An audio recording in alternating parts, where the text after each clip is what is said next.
दोस्तों, जैसा कि हमने पिछले चैप्टर के एंड में देखा, गोजो और सुकुना अपना डोमेन यूज़ करते हैं। चैप्टर 262 भी वहीं से स्टार्ट होता है। हमें गोजो और सुकुना के बीच डोमेन बैटल दिखाया जाता है।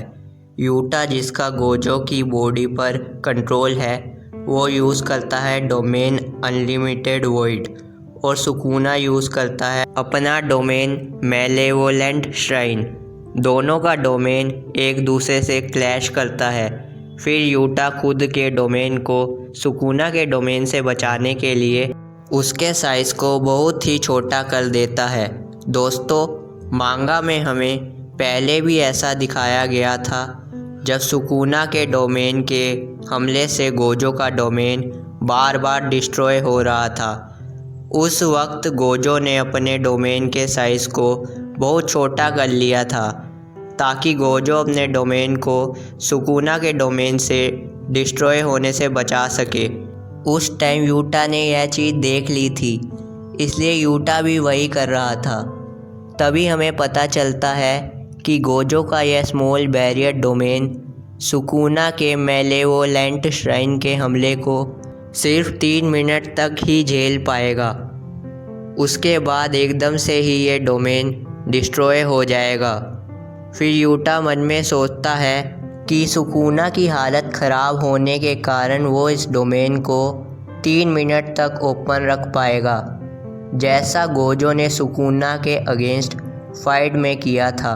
फिर हमें यह पता चलता है कि यूटा ने ही अपने डोमेन का साइज़ छोटा नहीं किया, बल्कि सुकुना ने भी अपने डोमेन के इफ़ेक्टिव रेंज को बहुत ही छोटा कर लिया है ताकि वो यूटा के डोमेन बैरियर को पूरी तरह से ख़त्म कर सके। इससे सुकुना के डोमेन का जो 99 सेकंड्स का टाइम है वह भी बढ़ जाता है, जिसका मतलब हुआ कि अब सुकुना जितने टाइम तक चाहे उतने टाइम तक अपने डोमेन को ओपन रख पाएगा।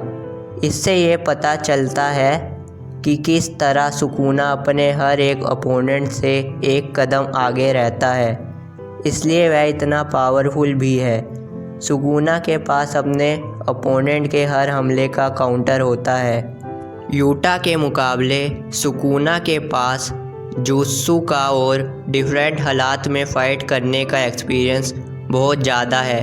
फिर हमें पता चलता है कि सुकुना से बैटल से पहले यूटा ने अपनी सोल को गोजो के साथ बदला था ताकि यूटा खुद को गोजो की बॉडी की मदद से ट्रेन कर पाए और बैरियर टेक्निक को और ज़्यादा बेहतर बना सके। पर सोचने वाली बात है कि ये कैसे पॉसिबल हो गया, क्योंकि पहले हमें बताया गया था कि उई उई 1 महीने में सिर्फ 2 बार ही किसी के सोल को स्वैप कर पाएगा। जैसा कि हमें पता है कि यूजी कुसाकाबे और यूटा के साथ अपने सोल को स्वैप कर चुका था, तो उई उई कैसे यूटा के सोल को गोजो के साथ स्वैप कर पाया है।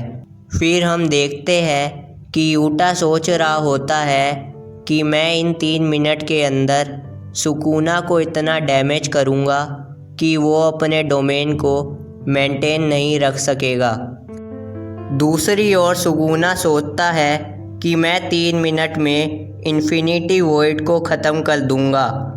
इसके बाद अपने डोमेन के इफ़ेक्टिव रेंज को एक्सपेंड करके सबको मार दूंगा।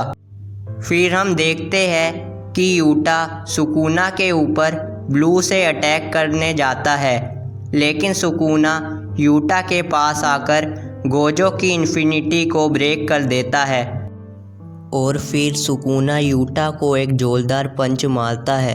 फिर यूटा शॉक हो जाता है। फिर यूटा मन में सोचता है कि कैसे सुकुना ने गोजो के इन्फिनिटी को ब्रेक कर दिया। फिर यूटा को पता चलता है कि सुकुना डोमेन एक्सपेंशन के साथ साथ सुकुना डोमेन एम्प्लीफिकेशन को भी यूज़ कर रहा है और डोमेन एम्प्लीफिकेशन गोजो के इन्फिनिटी को ब्रेक कर सकता है। इसलिए इसी टेक्निक का यूज़ करके वो पंच यूटा पर लैंड करवाता है ऐसा पहले भी हम देख चुके हैं। गोजो के साथ पहले बैटल में भी सुकुना ने डोमेन एम्प्लीफिकेशन का यूज़ किया था गोजो के इन्फिनिटी को ब्रेक करने के लिए। फिर हम सुकुना के चेहरे पर एक छोटी सी मुस्कुराहट देखते हैं। सुकुना ये सोचकर खुश हो रहा होता है कि यहाँ पर जो हो रहा है वो डोमेन के बाहर सोर्सरस को नहीं पता चलेगा और यूटा ये इन्फॉर्मेशन बाहर शेयर भी नहीं कर पाएगा। फिर अचानक सीन बदलता है और हम देखते हैं कि एक फुली मैनिफेस्टेड रिका यूटा की लाइफलेस बॉडी को पकड़कर रो रही है। दोस्तों, इसी के साथ यह चैप्टर ख़त्म हो जाता है।